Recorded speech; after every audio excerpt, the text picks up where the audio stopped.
It's 2 in the morning. The house is entirely asleep, but your mind refuses to turn off. Today, we reach for the harsh light of a screen or a small white tablet.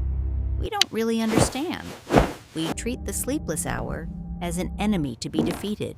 But there was a time when a woman simply walked to her kitchen instead because she knew a secret about the dark. The kitchen at night is a different room entirely, smaller somehow, and more honest. No performance needed here at this hour. Our grandmothers understood this. The kitchen was not just for feeding people, it was the quiet pharmacy of the house. She would start with milk, whole milk, pulled from the pantry, poured into a saucepan. She had used 1,000 times before. The weight of it in her hand was already a kind of steadiness. She would set it to warm, not to boil. There was no rushing at this hour. Then came the nutmeg, a whole one, kept in a small drawer near the stove. She grated it fresh, 4 passes, maybe 5. The smell reached you before you were ready for it. Warm and dark and somehow ancient. A cinnamon stick, if she had one, and 1 slow spoonful of honey stirred in without hurry. Here is the thing they understood that we have forgotten. The drink itself was not the whole remedy. The ritual was half of it. The act of standing up, of lighting the stove, of doing something slow with your hands. It was a message to the body, a quiet declaration.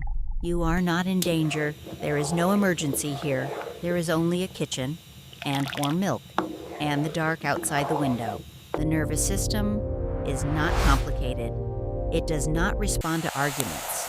It does not respond to reason, but it does respond to warmth, to slowness, to the smell of something familiar. Nutmeg contains compounds that the old herbalists simply called settling.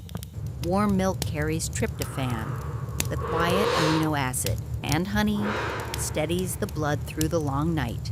But none of that was in any book she owned. She just knew, because her mother had known before her. She would pour it into the same cup, always the same cup, heavy in the hand, worn at the rim.